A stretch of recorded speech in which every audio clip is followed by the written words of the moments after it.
Selamat pagi Bapak Ibu Saudara sekalian. Shalom. Kita akan mulai ibadah kita pada pagi hari ini. Mari kita bersatu dalam doa.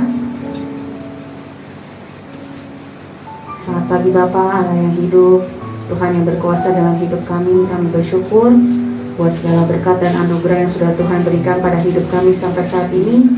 Kami tahu Tuhan, kami boleh ada sampai saat ini Tuhan, berkumpul di tempat ini bersama dengan saudara seiman kami. Walaupun belum semuanya Tuhan, walaupun tidak seberapa, tapi kami tahu Tuhan, kami boleh ada di tempat ini Tuhan, bukan karena apa yang menjadi keinginan kami, tapi Tuhan yang sudah menetapkan kami Tuhan untuk boleh berkumpul di tempat ini bersama-sama dengan saudara seiman kami. Kami bersyukur Tuhan, Kau masih memberikan kami kesehatan dan kesempatan untuk boleh hidup sampai saat ini Bapa. Terima kasih Bapa, kami tahu Tuhan, hidup kami hanya untuk-Mu, dan Kami masih punya tugas yang Tuhan berikan untuk kami selesaikan di bumi ini Bapa. Kami menyerahkan Tuhan ibadah pada pagi hari ini ke dalam tangan-Mu. Biar Tuhan yang pimpin Tuhan dari awal sampai akhirnya nanti Bapa, supaya apa yang kami persembahkan ini lewat pujian kami dan penyembahan kami hanya untuk menyenangkan hati-Mu saja Yesus. Dan firman yang akan disampaikan oleh hamba-Mu boleh menjadi rema dan tuntunan hidup kami Tuhan, untuk boleh tetap berjalan bersama-Mu Tuhan dalam hidup kami Tuhan. Kami menyerahkan Tuhan saudara seiman kami yang masih dalam di rumah Tuhan atau masih dalam perjalanan. Biar Tuhan yang boleh mempercepat langkah mereka supaya boleh sampai hadir tepat ini Bapa. Dan yang di rumah Kau berkati juga supaya boleh turut beribadah bersama-sama dengan kami dengan sungguh-sungguh dan hanya untuk mempermuliakan Nama saja Yesus. Terima kasih Tuhan. Ini hidup kami hanya untuk-Mu Bapa.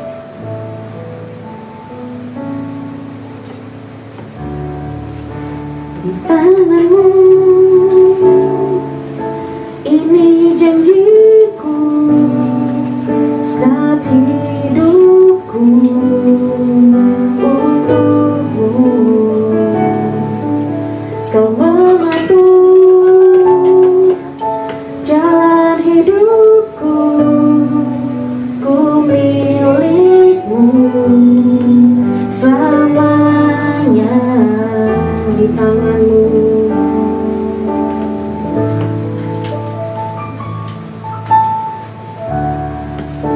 di tangan-Mu ini janjiku, setiap hidupku untuk-Mu.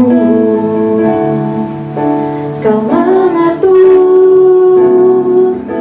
jalan hidupku, ku milik-Mu selamanya.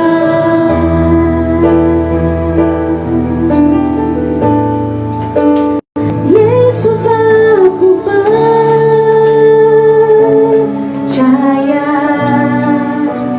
Yesus aku milik-Mu, ku hidup karena-Mu, hanya untuk-Mu. Yesus aku percaya,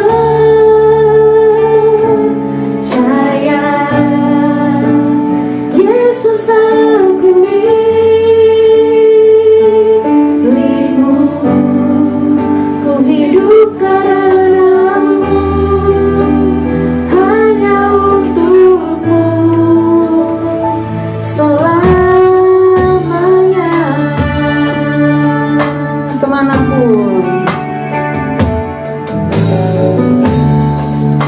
Kemanapun ku bersama-Mu, lewat suka dan duka, ku kan hidup dalam jalan-Mu, sebab janji-Mu selamanya. Yesus, Yesus aku percaya,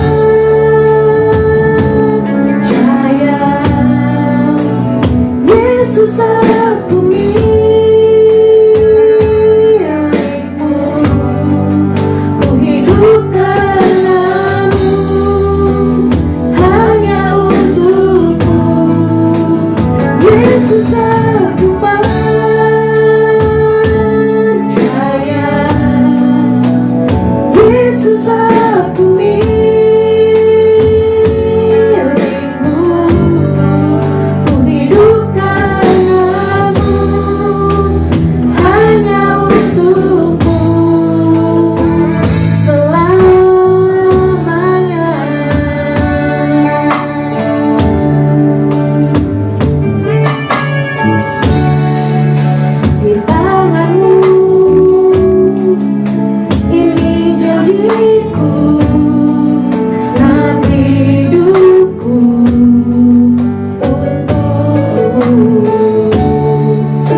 Kau mengatur jalan hidupku, ku milikmu selamanya. Kami percaya Yesus, aku percaya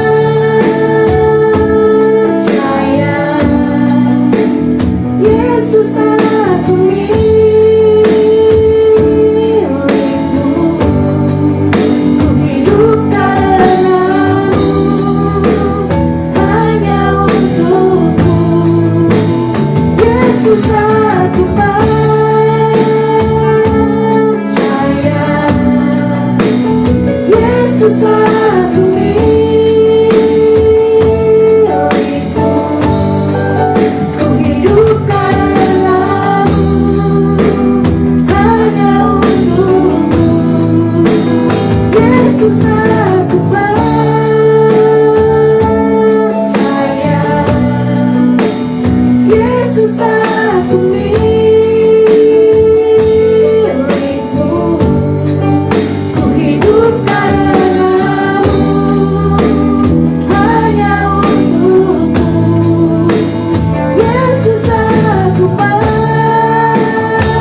ada saat ini itu hanya karena Engkau.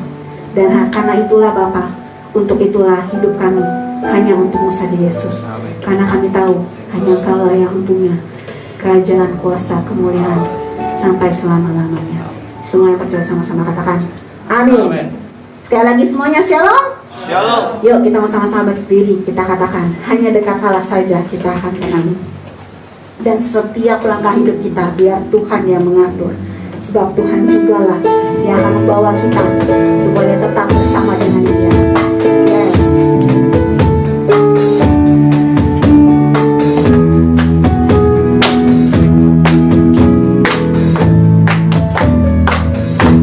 Hanya dekat Allah saja aku tenang, daripadanya lah keselamatanku.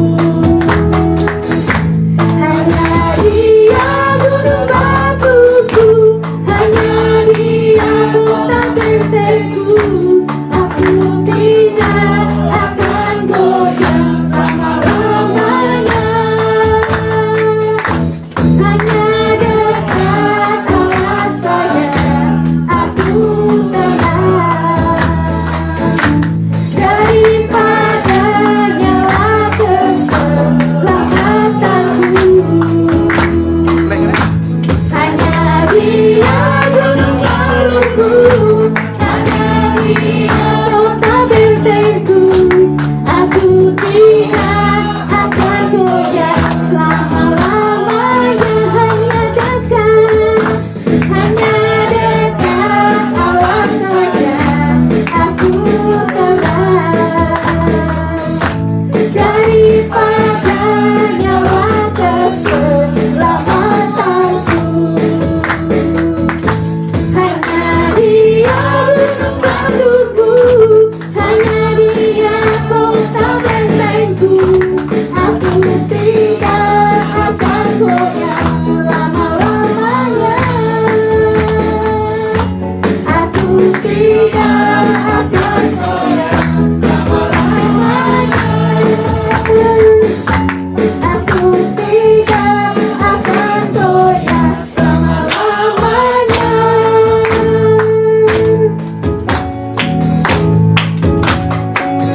Tiap langkahku diatur oleh Tuhan, dan tangan kasih-Nya memimpinku. Tengah badai dunia menakutkan,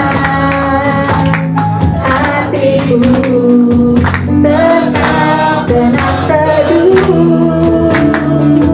Tiap langkahku Tuhan yang Tuhan pilih, ke tempat tinggiku diangkat.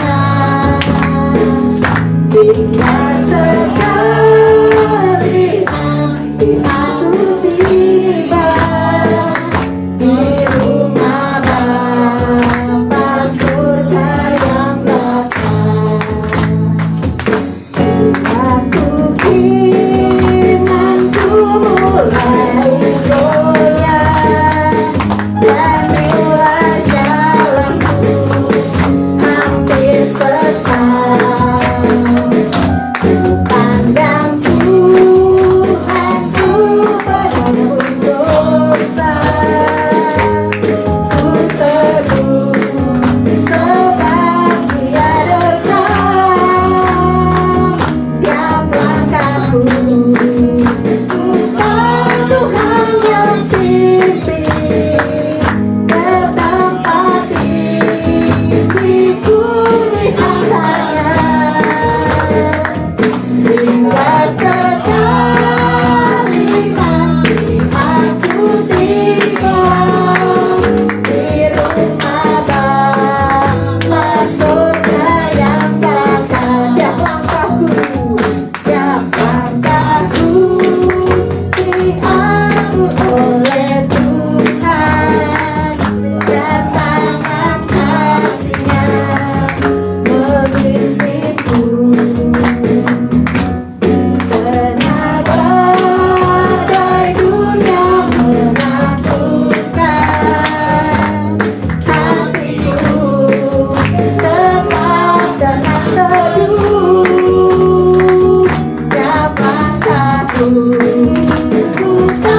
bersama Tuhan saja, kita pasti bisa melewati apapun yang terjadi dalam dunia ini.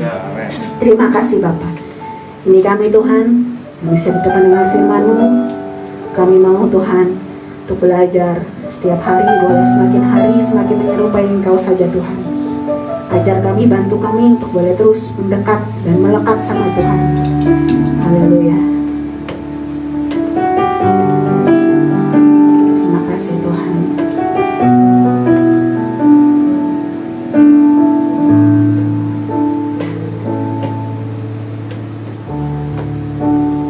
Dekat padamu, itu rinduku.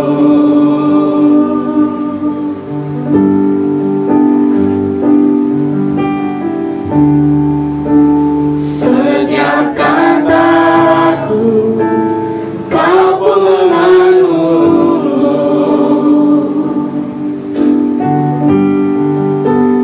Tak kusangka ku temukan satu kasih yang abadi. Kini ku datang dan ku bawa hidupku dekat padamu.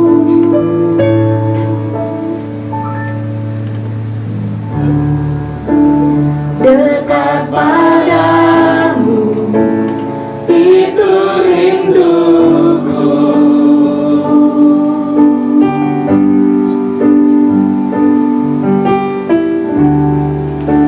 Setiap kataku, kau pun menunggu. Tak kusangka ku temukan satu kasih yang abadi. Kini ku datang dan ku bawa hidupku.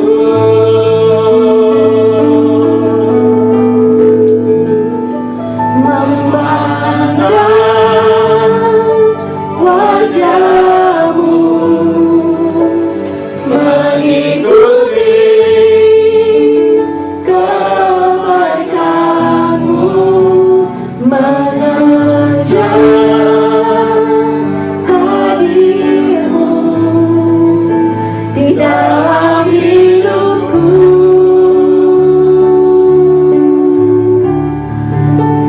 Membawa sembahku, menyatakan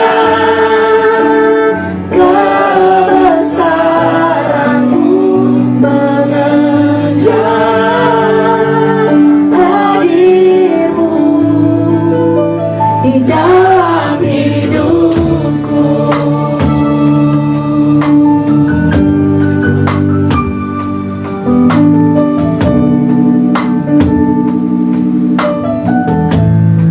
Dekat denganmu Tuhan, dekat padamu, itu rinduku.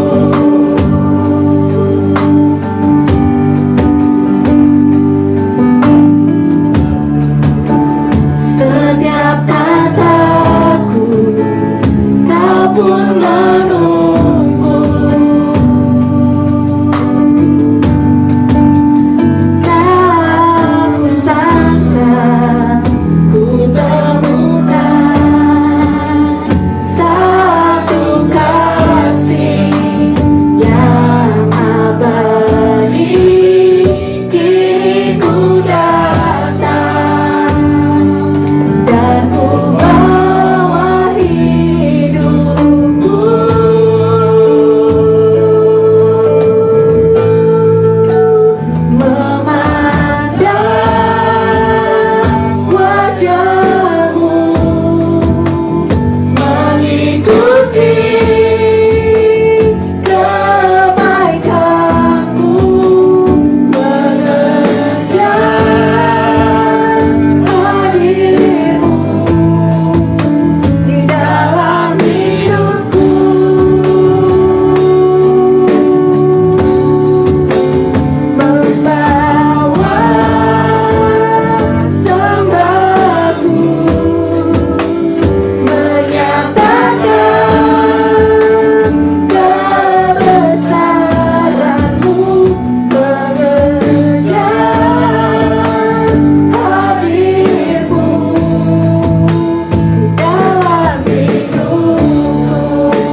kita tundukkan kepala, kita bersatu dalam doa. Kami datang di hadapan-Mu Tuhan, Allah yang kami kenal di dalam anak-Mu Tuhan Yesus Kristus, Allah yang masih menganugerahkan nafas kehidupan buat kami, Allah yang begitu baik dalam hidup kami. Saat ini kami boleh berkumpul di rumah-Mu, kami boleh beribadah bersama-sama. Itu juga karena kebaikan-Mu yang Kau nyatakan buat kami. Bapa, biarlah kami sungguh menghargai anugerah kehidupan yang Kau percayakan buat kami. Kami boleh menghargai ibadah yang Kau boleh kumpulkan kami pada hari ini, sehingga pembentukan yang sedang Kau kerjakan dalam hidup kami sungguh-sungguh boleh menghasilkan buah yang manis di hadapan-Mu.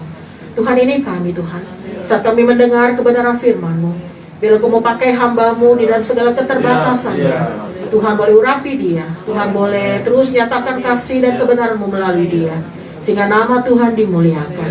Dan bagi jemaat-Mu yang ada di tempat ini, biarlah kasih karunia Tuhan beserta dengan kami semua. Kami boleh menikmati kebenaran firman-Mu, bertumbuh dan menjadi pelaku firman yang setia.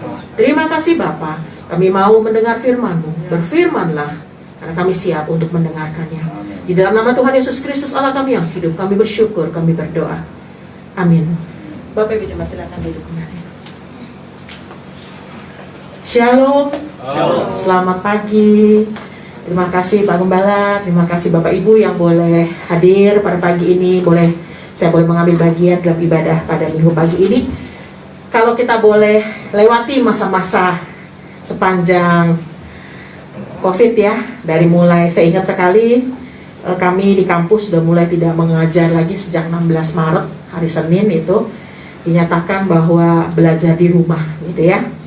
Nah, sampai hari ini kita boleh juga kembali diingatkan untuk menjaga jarak, sama dengan ketika sekarang kita beribadah, agak berbeda sedikit di dalam segala keterbatasan yang kita boleh alami ya.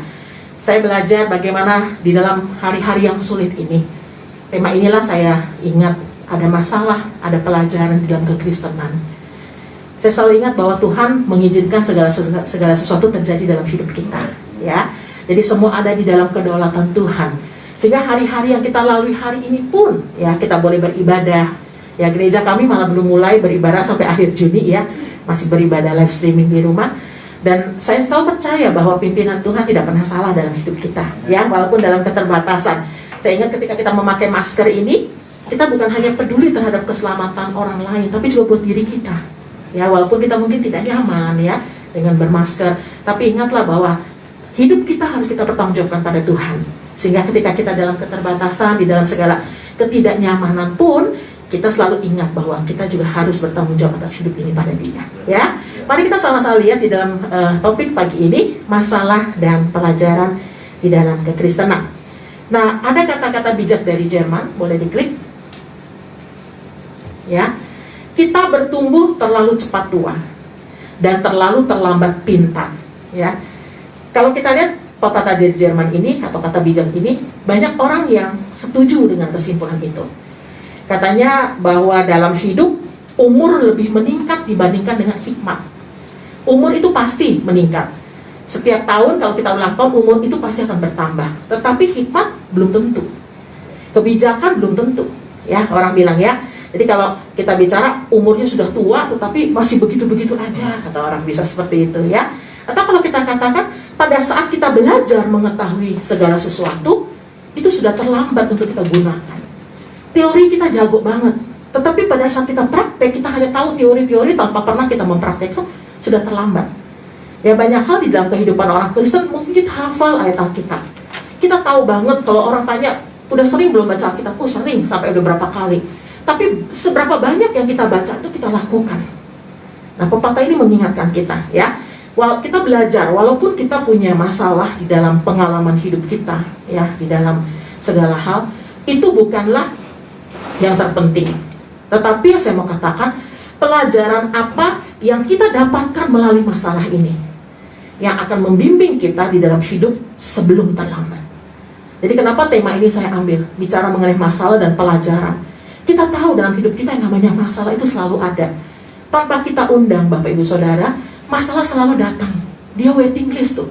Masalah satu belum kelar, yang kedua udah nunggu di belakang, yang ketiga udah nunggu, begitu ya. Bahkan kadang-kadang nyodok bersamaan 2 dan 3 bareng. Nah, itulah masalah dalam hidup kita. Tetapi kalau kita mau katakan bahwa setiap masalah pasti ada pelajaran. Saya dulu ingat sekali waktu awal-awal kami mulai kuliah dengan online. Dosen-dosen di tempat kami adalah dosen-dosen yang usianya rata-rata di atas 50.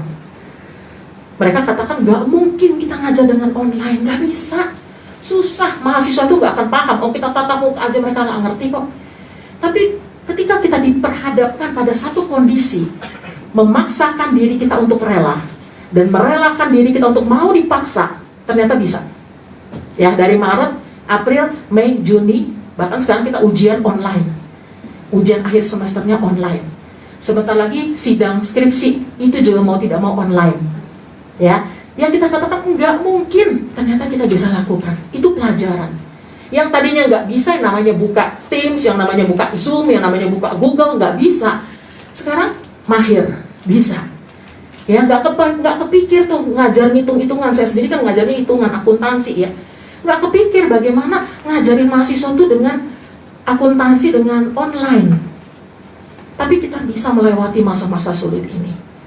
Orang tua yang punya anak kecil nggak pernah berpikir kan ngajarin anak kita di rumah. 24 jam sekarang di dalam rumah berbagi orang tua dan anak. Di rumah yang sama, di tempat yang sama. Kalau dulu ketemu orang tua jarang. Ya, anak-anak mungkin ketemu orang tua sekali karena papanya pulang pergi pagi, pulangnya malam begitu.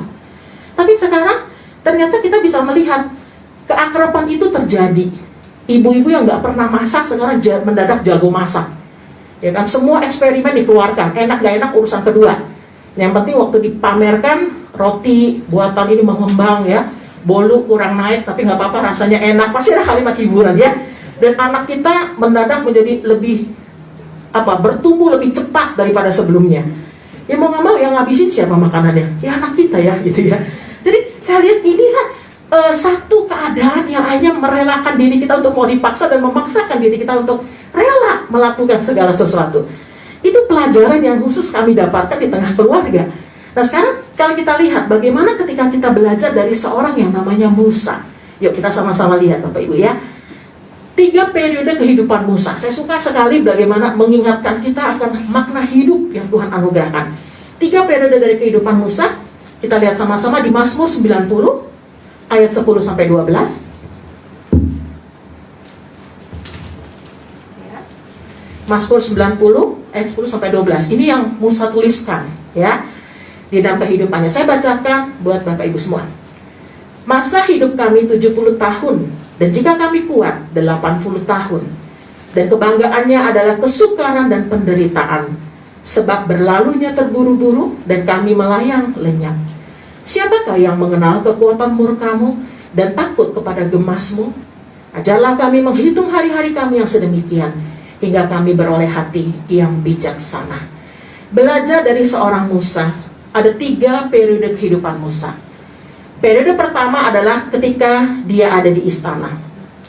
Dia dididik oleh putri dari Firaun. Dia merasa sangat hebat. Dia merasa dia terbaik di zamannya. Dan mulailah ketika dia membela bangsanya. Dia mencoba untuk mengambil bagian di dalam pembelaan terhadap bangsanya itu. Harapan dia adalah dia akan didukung. Ternyata tidak. Bukan pujian yang dia dapatkan, tapi hujatan seolah-olah kamu tuh sok tahu. Kamu kenapa melakukan itu? Kamu tuh ikut campur. Dan dia lari. Dia menjadi seorang buron di dalam ketakutan yang dia rasakan. Awalnya kehidupan 40 tahun di istana menjadikan dia adalah dia segalanya. Dia memiliki apa yang dia mau pada saat itu. Tapi ternyata di periode 40 tahun kedua, dia jatuh di situ. Ya, dia merasa bahwa dulu saya punya segalanya, sekarang saya tidak ada apa-apanya. Apa yang dia alami di situ? Dia menjadi seorang gembala domba. Dari hidup di istana, dari hidup di atas mulia, menjadi hidup terbawah dan dihina. Ya. Bukan sesuatu yang mudah ketika dia dari atas langsung dia turun ke bawah untuk dia boleh menjadi seorang gembala domba. 40 tahun terakhir dalam masa kehidupannya Allah memanggil dia. Allah memanggil dia untuk membebaskan Israel dari perbudakan Mesir. Musa menolak. Karena dia nggak pernah lupa atau belum lupa perlakuan bangsanya terhadap dia. Dia membela bangsanya, justru dia disalahkan. Dia membela bangsanya, justru dianggap dia ikut campur dan bahkan menjadi buron. Nah, di situ dalam pergumulannya Allah tetap berdaulat penuh atas hidup Musa. Allah tetap memakai dia untuk boleh membawa bangsa Israel keluar dari perbudakan Mesir.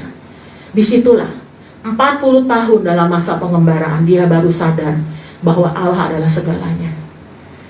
Di awal pertama dia merasa dia yang paling hebat, dia yang paling berkuasa, dia punya segalanya. Allah menghempaskan dia, Allah izinkan itu terjadi. Sampai dia merasakan saya bukan apa-apa. Dan di 40 tahun di akhir hidupnya, dia baru menyadari bahwa Allah adalah segalanya. Nah, di dalam 3 episode kehidupan Musa inilah mengantarkan dia pada doanya, mengantarkan dia di masa tuanya untuk menuliskan syair yang kita baca tadi. Ajarlah kami menghitung hari-hari kami sedemikian, hingga kami beroleh hati yang bijaksana. Itu yang dia katakan. Dia menghargai bagaimana Allah masih memberikan kesempatan demi kesempatan kepadanya.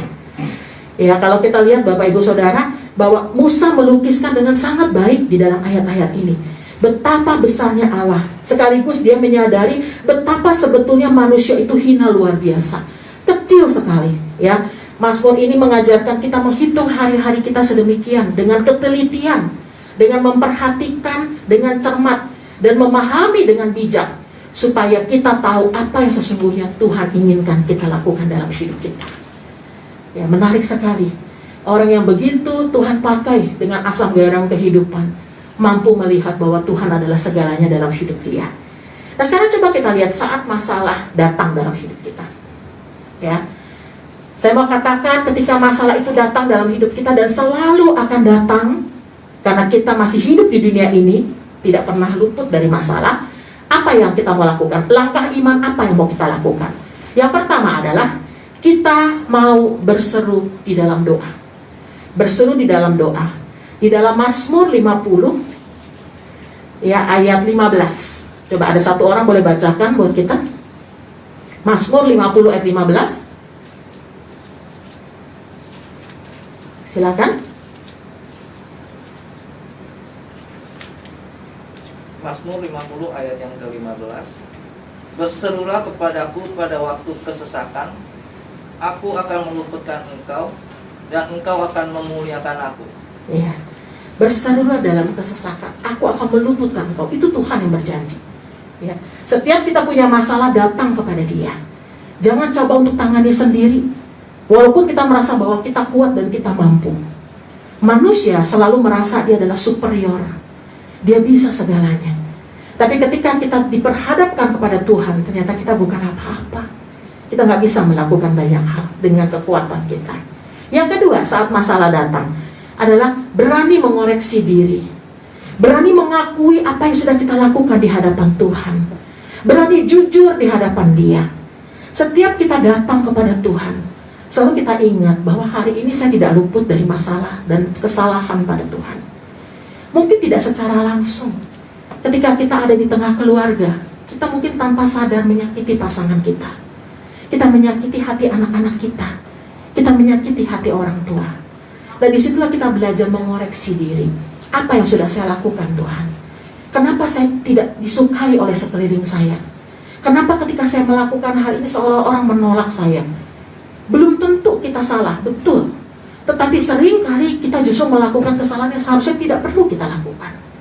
Berani mengoreksi diri di hadapan Tuhan. Yang ketiga adalah menyadari bahwa Tuhan adalah segalanya.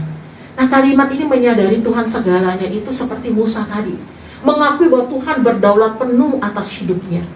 Kalau menyadari Tuhan segalanya, Tuhan itu yang memiliki hidup kita. Bahwa di luar aku, kamu tidak akan dapat berbuat apa-apa. Betul, Yohanes 15 mengatakan. Kenapa dia selalu menunggu-nunggu kita ketika kita datang kepadanya untuk melakukan saat teduh, untuk berdoa secara pribadi di hadapannya, melakukan PA, pemahaman Alkitab secara pribadi. Karena dia tahu bahwa kita itu lemah. Kita butuh kekuatan dari Dia.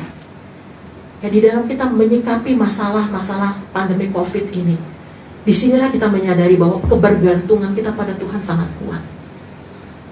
Berapa banyak kita kehilangan orang-orang yang kita kasihi. Berapa banyak kita ditinggal orang-orang yang tadinya sehat bugar, kita gak pernah nyangka. kok tiba-tiba dia pulang, Tuhan panggil. Dan kalau sampai hari ini Bapak Ibu Saudara, saya dan Bapak Ibu masih ada, masih Tuhan berikan anugerah nafas kehidupan, berarti masih apa? Masih ada tugas yang harus kita kerjakan, masih ada tanggung jawab yang harus kita kembalikan kepada Dia. Hargai hidup kita. Setiap orang sekarang semuanya seperti paranoid ya, gitu ya, ketemu orang juga, aduh kalau bisa jangan ketemu orang, bahkan ada yang di rumah betul-betul tidak mau keluar, ya, makan pun begitu dia masak sendiri, aku kan nggak mau keluar, nggak mau bersentuhan dengan luar, ya. Itu yang saya katakan, boleh kita mengisolasi diri kita, boleh, tetapi ada kalanya ketika kita harus mengucapkan kalimat yang membangun, ya. Di WA kan bertebaran nih berita-berita yang menakutkan, jadi begitu ting langsung kita apalagi jumlah kasus COVID hari ini berapa, gitu kan ya, ting si anu meninggal, nggak boleh dilayat gitu ya, karena udah ditangani oleh rumah sakit dan seterusnya. Itu membuat kita semakin takut begitu mendengar pangping-pangping dari WA, ya kan, jujur aja ya. Nah, tapi bagaimana kita di tengah-tengah kondisi yang sangat sulit sekarang pun kita tetap bisa menjadi berkat. Ketika kita membuat atau kita bersaat teduh, bagikan saat teduh kita hari ini apa, saya dapat apa loh firman Tuhan, bagikan ke teman-teman, saya bagikan gitu ke mahasiswa, ke kelompok KTB saya, karena buat saya itu menguatkan mereka, saya sendiri dikuatkan, diingatkan akan janji Tuhan. Kalau Tuhan akan terus menyertai hidup saya, Dia tidak akan membiarkan saya tergeletak, ya. Apapun yang dilakukan semua ada dalam kendali Allah. Itu membuat kita sangat terhibur dan dikuatkan. Dan kalaupun pada saatnya nanti Tuhan memanggil kita pulang, itu juga bukan karena kesalahan Tuhan, karena memang waktu kita sudah selesai, ya. Sehingga ketika kita mengakhiri hidup kita pun kita bisa tetap mengatakan Tuhan baik, ya, aku sudah melakukan bagianku Tuhan dengan sangat baik. Itu selalu kerinduan saya secara pribadi. Dan saya percaya Bapak Ibu Saudara juga pasti punya kerinduan yang sama, bahwa Tuhan adalah segalanya, termasuk mengatur hidup kita. Yang keempat, kita lihat bagaimana kebaikan Tuhan itu, ya, boleh dinyatakan, ya. Sorry warnanya mungkin ungu, gak terlalu kelihatan ya. Percaya pada firman Tuhan.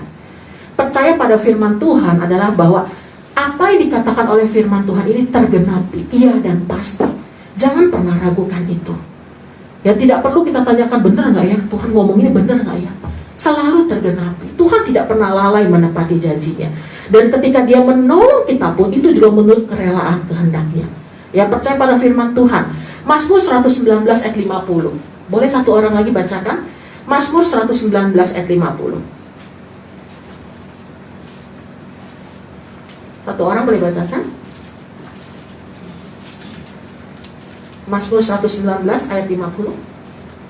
Mazmur 119 ayat 50. Inilah penghiburanku dalam sengsaraku, bahwa janjimu menghidupkan aku.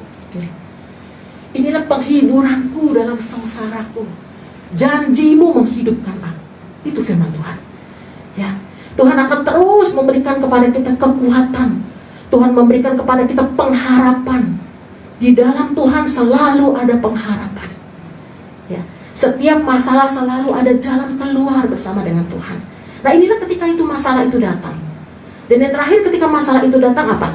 Tetap sabar menantikan Tuhan. Waktu Tuhan adalah yang terbaik gitu ya. Ada satu pujian bilang itu ya, waktu Tuhan pasti yang terbaik. Waktu kita nyanyikan pujian itu, kita sadar gak bahwa kita mengimani waktu Tuhan adalah yang terbaik. Kadang kita menurut kita waktu kita yang terbaik. Kita kadang memaksa Tuhan, ayo Tuhan lakukan ini Tuhan, saya maunya begini Tuhan. Tuhan bilang belum, waktu Tuhan itu belum sekarang, nanti. Tapi kita nggak sabar. Ya, contoh ketika kita menggumulkan teman hidup, Tuhan bilang bukan yang ini, tapi kayaknya yang ini Tuhan. Saya lihat kayaknya saya klop banget sama dia, pasti ini Tuhan. Bukan, kata Tuhan. Nah, contohnya begitu. Ketika kita mau melamar pekerjaan, kita gumulkan pekerjaan apa yang kita mau kerjakan. Tuhan bilang bukan yang itu. Kita bilang pasti yang ini Tuhan gitu. Sehingga pergumulan demi pergumulan harus kita bawa kepada Tuhan. Mengetahui kehendak Tuhan dalam hidup kita memang gak pernah selesai, Bapak Ibu Saudara. Terus seumur hidup kita belajar mengetahui kehendak Allah. Rahasianya cuma satu, bagaimana hati kita, hidup kita berpaut pada Dia, sehingga kita paham maunya Tuhan, bukan maunya saya. Ketika kita berdoa itu bukan untuk mengubah Tuhan. Berdoa itu mengubah kita untuk memahami kehendak Tuhan. Ya, Kalau saya lebih mengatakan ketika saya berdoa, saya yang diubahkan. Tuhan itu Allah yang setia dahulu, sekarang, sampai selamanya. Allah yang tidak pernah berubah. Bayangkan kalau Allah itu kayak kita, baru 5 menit kemudian berubah lagi, seminggu kemudian berubah lagi. Kan kamu ngomong itu, enggak, aku gak pernah ngomong gitu. Nah, bayangkan kalau kita punya Allah seperti itu. Allah kita adalah Allah yang setia, tidak pernah berubah. Jadi pada saat kita berdoa kepada Dia, siapa yang berubah? Kita berubah untuk mau memahami kehendak Allah, belajar untuk memahami kehendak Allah dalam hidup kita, Bapak Ibu Saudara. Kita bersyukur punya Allah yang begitu setia, Allah yang tidak pernah mengingkari kesetiaannya buat kita. Kita jahat, kita berdosa, kita seringkali lalai melakukan firman-Nya, tapi Allah tetap mengasihi kita. Kita harus akui itu. Ketika orang lain tidak peduli pada kita, ketika dunia ini membuang kita, tidak menganggap kita, ada Allah yang memeluk kita. Ada Allah yang begitu mengasihi kita.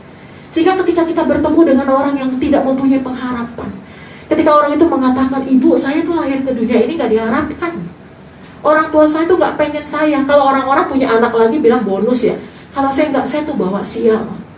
Bagaimana ketika dia berprestasi, orang tuanya bilang, kamu udah harus kok berprestasi, memang seharusnya kamu berprestasi. Bagaimana ketika dia mendapatkan penghargaan, orang tuanya bilang, ya memang kita sekolahin kamu ya harus begitu. Tidak ada pujian. Tapi ketika dia melakukan kesalahan sekecil apapun, langsung kalimat itu keluar, kamu memang anak bawa sial. Kamu tahu nggak? Orang tua tuh susah ketika kamu lahir. Pokoknya hidup kamu menyusahkan kita di setiap saat. Bayangkan ketika seorang anak dibesarkan di tengah keluarga seperti itu. Ya, ketika dia cerita ke saya bayangkan bagaimana hancurnya hati dia. Bagaimana ketika dia cerita itu dengan menangis, dia katakan, saya mesti melakukan apa? Kamu berharga di mata Tuhan. Ya, lakukan yang terbaik apa yang bisa kamu lakukan. Mungkin hidup kita juga nggak mulus, Bapak Ibu Saudara. Kita juga punya banyak masalah. Kita sudah melakukan banyak kebaikan, tapi orang mencurigai kita, seolah-olah kita dengan pamrih. Ketika kita melakukan satu hal yang membuat kita menolong dia, tapi orang bilang kamu tuh cari muka. Dicurigai senantiasa dalam hidup kita. Setiap hal yang kita lakukan selalu mengandalkan firman Tuhan, berjalan sesuai dengan kebenaran firman Tuhan. Apapun yang dikatakan orang, terus lakukan. Ya, dunia ini kan selalu mengatakan ketika kita berbuat jahat ya Pak, ada juga yang mendukung kita ya. Hebat loh kamu jahat, saya salut sama kamu, teruskan kejahatanmu. Ya kan? Belum tentu loh orang itu nyalahin kita. Ada orang yang mendukung, aku senang banget. Contohnya apa? Aku gak suka loh sama dia, kamu harus gak suka sama dia ya. Kan gitu ya, ada kalimat-kalimat gitu kan. Loh kenapa saya harus gak suka sama dia? Karena aku gak suka. Kau kan teman aku, harus ikut kau juga gak suka.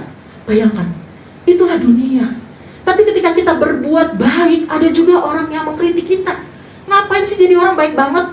Gak perlu kok baik, orang dia jahat sama kamu kok. Ya saya ingat banget ketika teman saya berbaikan karena musuhan. Lalu dia laporlah ke satu teman, aku udah baikan loh sama dia. Harapannya kan, bagus, kita sama-sama orang Kristen, itu harus kita lakukan. Ternyata teman yang dilaporin bilangnya gini, ngapain kamu baikan sama dia? Dia kan jahat sama kamu, dia sering ngomongin kamu, kok udah gak usah baikan, musuhan lagi aja. Bayangkan coba, harusnya kan didukung ya. Itulah dunia. Jadi sepanjang yang kita lakukan sesuai dengan kebenaran firman Tuhan, jangan ragu, tetap lakukan. Ya, baik, buruk, semua ada pro dan kontra. Mana yang mau kita pilih? Tetap lakukan kebaikan, bukan? Saat masalah datang, selalu ingat, sabar akan pengharapan yang Tuhan berikan. Saya mengutip di sini dari perkataan C.S. Lewis, ya. Saya bacakan di situ. Ketika masih kecil, aku sering sakit gigi, dan aku tahu jika aku memberitahu ibu, ia pasti akan memberiku sesuatu yang akan menghilangkan rasa sakitku, agar aku bisa tidur malam itu. Namun aku tidak bercerita kepada ibu, setidaknya sampai rasa sakit itu sudah tak tertahankan. Aku mau segera terbebas dari rasa sakit, tapi hal itu tidak mungkin terjadi sebelum gigiku diobati dengan total. Nah, inilah kalau kita katakan, C.S. Lewis kenapa menuliskan kalimat ini. Kalau kita katakan begini ya, di dalam kehidupan kita seringkali nggak mau datang kepada Tuhan. Kita coba mengatasi masalah itu atau menyelesaikan masalah itu sendirian. Kita tahu bahwa Allah bisa membebaskan kita dari setiap masalah kita, dari rasa sakit kita. Tetapi Allah mau mengobati rasa sakit itu dari akar masalahnya. Ya, bukan hanya tampak di permukaan dari akar masalahnya. Nah, kita seringkali juga khawatir, bukan? Aduh, Tuhan itu akan menyingkapkan hal-hal yang sebenarnya saya nggak mau itu dibuka. Tapi biasanya memang hal seperti itu yang harus kita lakukan di hadapan Dia. Saya suka ketika kita boleh mengaku dosa di hadapan Tuhan. Kita diberi kesempatan datang kepada Dia mengaku dosa kita. Seringkali kita tahu kita sudah melakukannya, tapi kita nggak mau ngaku pada Tuhan. Ya, kita mau sembunyikan itu pada Tuhan. Ya, baiklah ketika kita ada di tengah-tengah masalah, Tuhan itu kan mendidik kita, memperlakukan kita sebagai anak. Seorang anak itu pasti ada ganjaran. Seorang itu ketika dididik oleh orang tuanya, memang menyakitkan ganjaran itu, dimarahin ya, mungkin dipukul, itu menyakitkan. Tetapi hal-hal seperti itu yang membuat kita belajar bahwa kita dipedulikan, kita dikasihi, kita diingatkan. Kalau orang tua kita sudah nggak pernah peduli pada kita, "Ma, aku ntar pulang malam ya." Mama kita bilang, "Terserah, nggak pulang juga nggak apa-apa." Coba, sedih banget kan? Tapi begitu kita ada di tempat tertentu, lalu mama kita telepon, "Kok belum pulang? Mama nyariin kamu loh." Aduh, mama nih resek banget. Baru juga jam 11 sudah dicariin. Mama itu peduli pada kita. Nah, kita seringkali kan salah ya. Kita menganggap bahwa ketika kita ditegur, diingatkan, orang tua kita nggak sayang kita. Enggak. Justru ketika kita didiamkan, ya terserah kamu, kalimat itu justru menunjukkan ketidakpedulian. Nah, di dalam kisah ini, di dalam kalimat C.S. Lewis itu, Allah mengasihi kita. Allah tidak akan membiarkan kita hidup dalam keadaan kita seperti semula. Ya, Dia selalu mau dilibatkan dalam hidup kita. Supaya apa? Supaya kita semakin mengenal kasih Dia, supaya kita semakin percaya kepada Dia, dan kita mau melakukan yang terbaik untuk Dia. Ya, di sini kan bagaimana peran seorang anak mau berbicara pada ibunya, mau mengadu pada ibu. Dia tahu kalau saya ngomong sama mama saya nih, mama saya akan kasih obat untuk menyembuhkan sakit gigi saya. Sama, kalau kita bicara pada Allah, mengadu pada Allah setiap hal dalam hidup kita, percayalah Allah akan bertindak menurut waktu Allah, bukan waktu kita loh.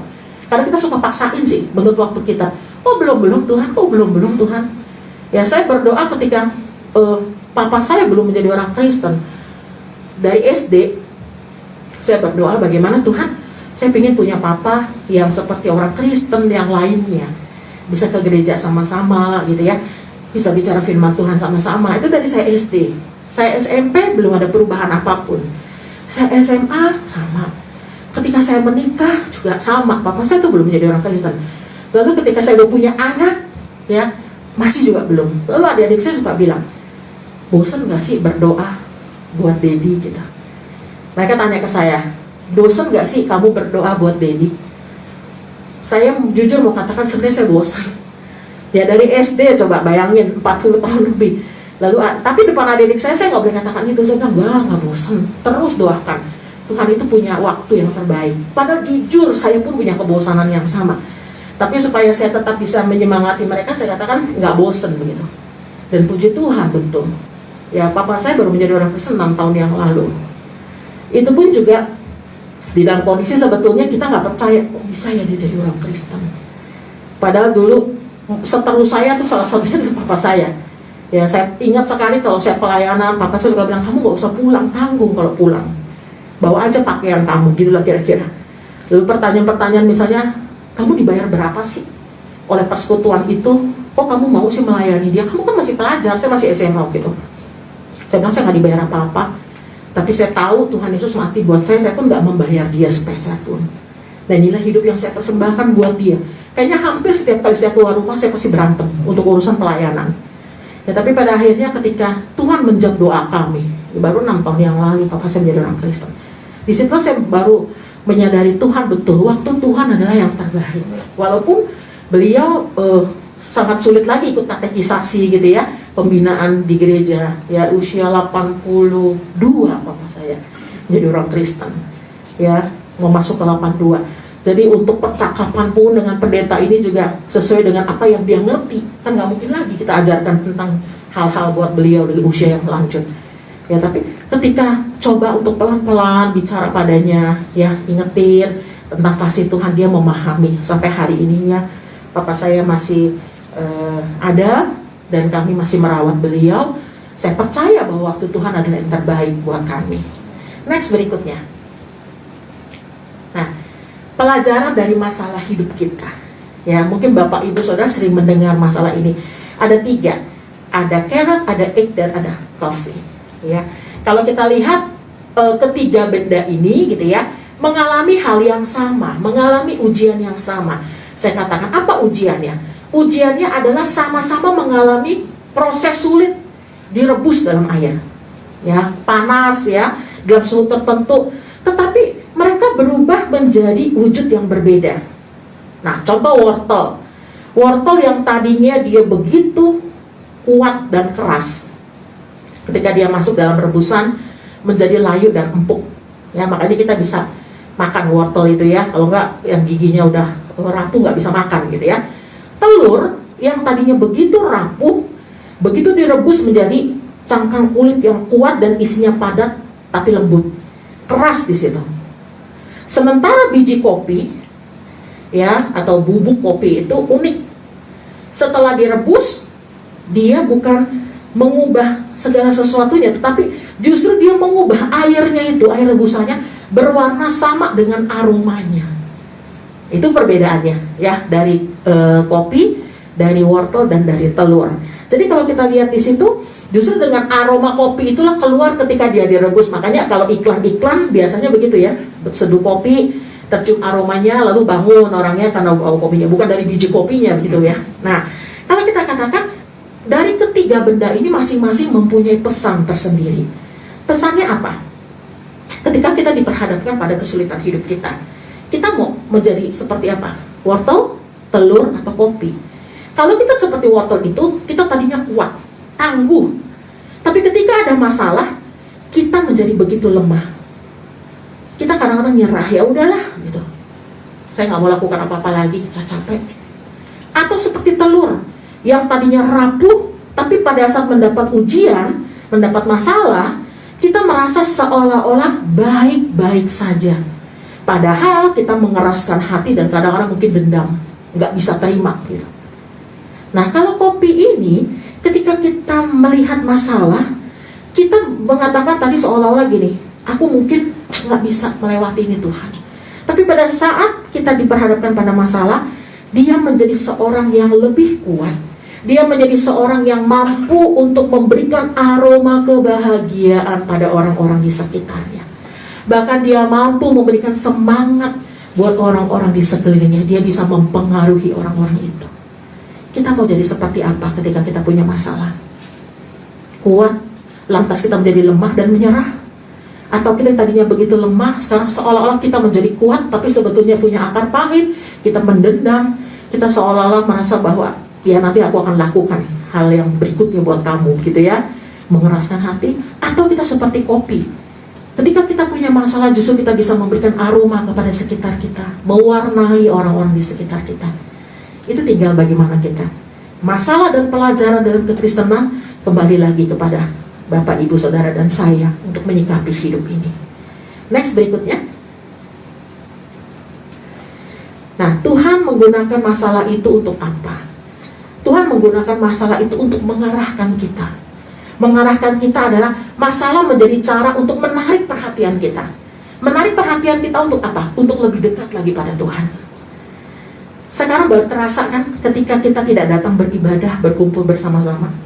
Dulu namanya Ibrani 10 ayat 25, janganlah kita menjauhkan diri dari pertemuan ibadah. Buat kita biasa lah ya. Tapi ketika kita belajar atau beribadah di rumah, baru terasa betapa kita merindukan saat-saat datang beribadah di rumah Tuhan. Iya kan? Saya sendiri juga begitu, ketika melayani rasanya biasa aja, memang udah rutin namanya pelayanan di hari Minggu. Tapi ketika kita menghadapi masalah itu, kita harus live streaming, kita harus beribadah di rumah. Nggak bisa lagi habis selesai ibadah ngobrol-ngobrol begitu ya, seperti biasa gitu ya, tea time sama-sama teman-teman gereja. Baru terasa Tuhan betul. Kenapa Tuhan selalu mengajarkan kita untuk selalu bersatu dalam tubuh Kristus itu? Kenapa Tuhan mengajarkan kita untuk selalu datang setia beribadah? Ternyata itu menguatkan kita loh. Ya, kita boleh datang beribadah itu melihat Pak Gembala, melihat Bapak Ibu Saudara, waktu ketemu melihat bagaimana pemeliharaan Tuhan sempurna atas hidup Bapak Ibu dan kita. Begitu ya? Jadi hargai peribadahan itu kepada Tuhan. Hargai setiap waktu yang Allah anugerahkan. Yang kedua, Tuhan menggunakan masalah untuk apa? Untuk menguji. Untuk menguji kita ya. Kalau di dalam Yakobus Ya, saya bacakan buat Ibu. Yakobus 1 ayat 2 sampai 3 dikatakan begini. Saudara-saudaraku, anggaplah sebagai suatu kebahagiaan apabila kamu jatuh ke dalam berbagai pencobaan. Sebab kamu tahu bahwa ujian terhadap imanmu menghasilkan ketekunan. Ya, apapun yang terjadi dalam hidup kita, Allah tidak pernah tinggal diam. Justru Dia akan memurnikan kita, menguatkan kita. Ya, supaya kita juga boleh kembali bangkit menyenangkan Tuhan. Yang ketiga adalah kita mengoreksi hidup kita. Ya, sama seperti tadi. Apa yang sudah aku lakukan di hadapan Tuhan? Tuhan, aku harus melakukan apa? Ya, aku ingin hidup seturut dengan kehendak Tuhan. Kalau pemazmur bilang bahwa aku tertindas itu baik bagiku, supaya aku belajar ketetapan-ketetapanmu. Justru dia bilang dalam kondisi aku tertindas, aku justru bersyukur Tuhan, aku bisa belajar ketetapan-ketetapan Engkau. Masalah itu melindungi, ya, melindungi. Ayat ini mungkin sering teman-teman baca ketika teman-teman dalam kondisi masalah, ya. Ayat ini yang menguatkan kita, ya, di dalam Kejadian 50 ayat 20. Di dalam kisah Yusuf dia bilang begini. Memang kamu telah mereka-rekakan yang jahat terhadap aku, tetapi Allah telah mereka-rekakannya untuk kebaikan dengan maksud melakukan seperti yang terjadi sekarang ini. Jadi kalau orang pun melakukan kejahatan buat kita, ingat ada Tuhan yang melindungi kita. Kalau Tuhan bilang belum waktunya, ya belum waktunya. Ya, apapun yang terjadi dalam hidup kita, mata Tuhan melihat. Itu lagu sekolah minggu yang mungkin dulu kita sekedar nyanyiin, tapi kita nggak ngerti maknanya. Sekarang kita paham. Mata Tuhan melihat apa yang kita buat betul. Dan Tuhan menyempurnakan hidup kita, semakin mengenal Dia. Menyempurnakan hidup kita untuk semakin hidup berpaut dengan Dia. Inilah janji Tuhan ketika masalah itu datang dalam hidup kita. Next, berikutnya. Silakan. Ya. Tidak ada masalah yang meninggalkan kita dalam keadaan sama seperti saat Ia mendatangi kita. Pasti selalu ada akibat yang ditimbulkannya. Sangat mudah untuk bersyukur ketika engkau memiliki segala sesuatu, tetapi segera melupakan Tuhan dan hanya mengingatnya saat berada dalam masalah. Ini yang kita lakukan bukan dalam kehidupan keseharian kita, bahwa kita selalu ingat apa yang ditimbulkan dari akibat itu. Bukan kita meninggalkan Tuhan, tapi justru kita harus mengingat Dia dalam setiap masalah yang kita hadapi. Puisi ini saya dapatkan dari salah seorang teman yang mengirimkan buat saya, dan saya kutip buat Bapak Ibu semua. Silakan diklik. Ya, Tuhan tahu yang terbaik. Ya, mungkin agak terlalu kecil, tapi slide-nya sudah saya titipkan di belakang. Saya bacakan buat Bapak Ibu. Buat saya ini kalimat-kalimat yang begitu menguatkan. Kita selalu ingin matahari bersinar, tapi Dia tahu bahwa hujan harus turun. Kita menyukai suara tawa dan suara keceriaan, tapi hati kita akan hilang kelembutannya jika kita tidak pernah menitikkan air mata. Tuhan sering menguji kita dengan penderitaan dan kepedihan. Dia menguji kita bukan untuk menghukum kita, melainkan untuk menolong kita menghadapi hari esok. Karena pohon yang sedang tumbuh akan menjadi kuat bila tahan terhadap terpaan badai, dan sayatan tajam pada sebuah pahat akan membuat marmer menjadi lebih indah dan berbentuk. Ketika kita menghitung berkat melimpah yang Tuhan berikan, tidak ada alasan bagi kita untuk menggerutu dan meratap. Tuhan begitu mengasihi umatnya, dan baginya tidak ada sesuatu yang tersembunyi. Apabila kita berada dalam kesulitan dan segala sesuatu berjalan tidak lancar, Tuhan mengizinkan itu terjadi agar rohani kita menjadi kuat. Jadi mengapa kita masih saja mengeluh? Hidup ini indah Bapak Ibu Saudara kalau kita mengenal Tuhan. Ya, hidup ini menjadi sesuatu yang berharga kalau kita selalu dekat pada Tuhan. Jangan pernah menyesali hidup kita, karena hidup yang Tuhan anugerahkan begitu berharga di dalam kehidupan kita. Video ini menolong kita untuk boleh melihat, belajar dari nelayan-nelayan di Jepang bagaimana ketika ada masalah yang boleh menguatkan ya dalam hidup kita, sama seperti yang coba diilustrasikan dalam video ini.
tantangan dan masalah menandakan kita masih hidup.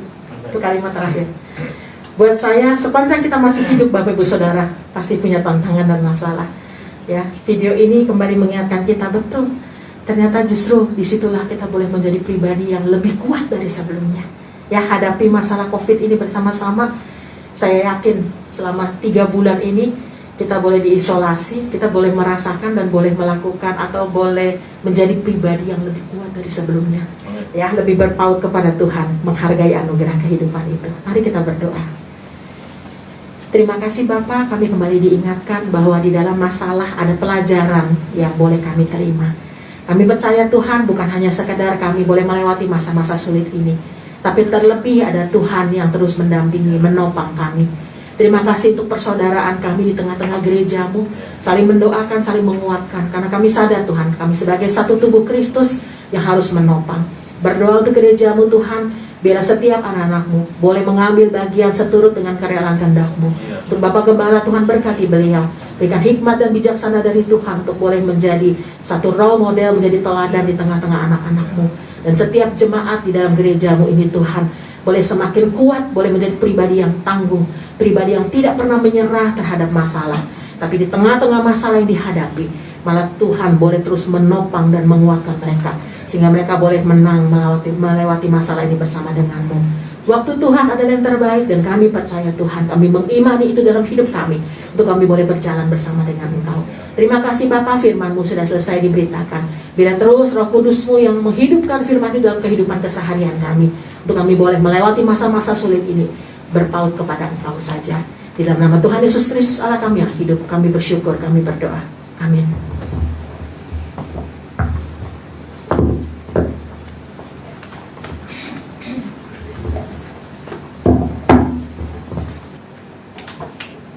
Satu, dua, tiga, ya. Saudara pagi yang hadir, ya, ada 20 orang di sini yang hadir, ya. Kita tetap beribadah, melakukan ibadah secara mengikuti protokol kesehatan. Jadi tetap 25 orang. Jadi kalau saudara yang mau hadir, kalau misalnya di sini penuh 25, mau nggak mau harus ke bawah, gitu ya. Atau bisa menahan diri, yang mau di rumah mau silakan untuk bisa mengikuti juga dalam streaming di Facebook Live yang sudah tersedia, ya. Dan di sini kita sudah mengisi surat pernyataan juga, gitu ya. Ini bukan untuk merepotin kita, cuma untuk kita sama-sama menjaga diri lah, gitu ya. Karena kalau kita aja yang sudah berusaha menjaga diri, pakai masker, kebersihan aja bisa kena gitu, apalagi yang enggak gitu. Jadi kita sama-sama saling menguatkan, saling membangun, tahan diri, jangan sampai kita menghakimi orang. Ketika orang nggak datang dihakimi, wah nggak punya iman lah atau apa. Dan yang tidak datang pun jangan menghakimi juga kita yang datang. Ini bikin susah orang aja gitu, nanti kalau ada apa-apa, ya nggak seperti itu. Kita sudah melakukan protokol kesehatan semaksimal mungkin. Jadi kita sama-sama berdoa semoga kita tetap sehat, tetap semangat, tetap percaya bahwa Tuhan terus menjaga hidup kita. Ya, minggu depan pelayanan masih tetap sama orang-orangnya, karena pelayanannya ya itu aja gitu ya. Kemudian hari Kamis kita ada doa Biston. Jadi saudara yang mau hadir doa bersama-sama secara korporat, silakan hadir. Nanti di info aja ke saudara Hari, nanti biar kita atur duduknya, jangan terlalu dempet-dempet gitu. Jadi tahan diri. Kalau tadinya sih kita maunya salaman gitu ya, cipika-cipiki gitu ya, tapi tahan diri ya, kita salaman dulu, salaman sehati dulu ya. Ya, itu saja yang bisa saya sampaikan. Kita sama-sama tutup dalam doa. Tuhan Yesus yang baik, Bapa yang maha mulia, kami bersyukur kami bisa mengadakan ibadah pada hari ini. Ini bukan kuat gagah kami ya Tuhan, bukan karena kami hebat, bukan karena kami mampu ya Tuhan, tapi kami tahu Tuhan Engkau memelihara hidup kami, dan inilah ucapan syukur kami. Kami hadir melihat satu dengan yang lain.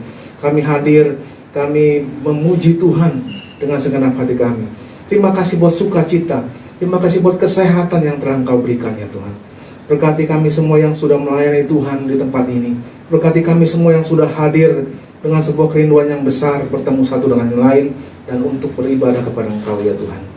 Tuhan, Engkau juga sertai saudara-saudara kami yang di rumah, agar mereka tetap juga semangat, tidak menjadi orang-orang yang lemah, dan kami percaya ya Tuhan, Engkau juga menjagai mereka ya Tuhan. Biar kami semua jemaat Tuhan di GBI Wamoto Madan ini tetap sehat, tetap kuat, dan tetap percaya bahwa Engkau Tuhan yang selalu ada dalam hidup kami. Terima kasih Tuhan. Sebentar kami ingin pulang ke rumah kami masing-masing.